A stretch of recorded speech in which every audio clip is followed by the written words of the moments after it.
রংপুরের তারাগঞ্জ উপজেলার নদীতে গোসল করতে নেমে দুই কিশোরের মর্মান্তিক মৃত্যু হয়েছে।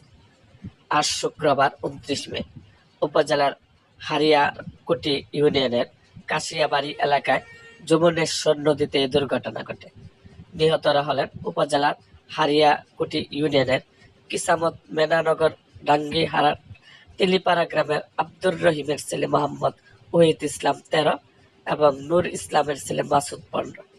স্থানীয় সূত্রে জানা যায়, ঈদের ছুটিতে গ্রামের কয়েকজন কিশোর ও যুবক মিলে এই দিন দুপুরের দিকে যমুনেশ্বর নদীতে গোসল করতে যান।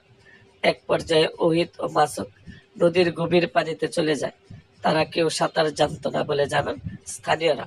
পরে দুই কিশোর পানিতে তলিয়ে যেতে শুরু করলে সঙ্গে থাকা অন্যরা চিৎকার দেয়। স্থানীয় লোকজন দ্রুত নদীতে নেমে তাদের উদ্ধারের চেষ্টা চালান।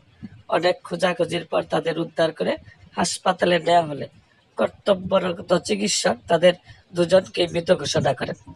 এরকম আরো ভিডিও পেতে এবং রাজনৈতিক অঙ্গনের নানা ঘটনা ও ইতিহাস জানতে আমাদের মুক্তাগাছার ইতিহাস মিডিয়া ইউটিউব চ্যানেলটিকে সাবস্ক্রাইব করুন এবং পাশে থাকা বেল আইকনটি বাজিয়ে দিন।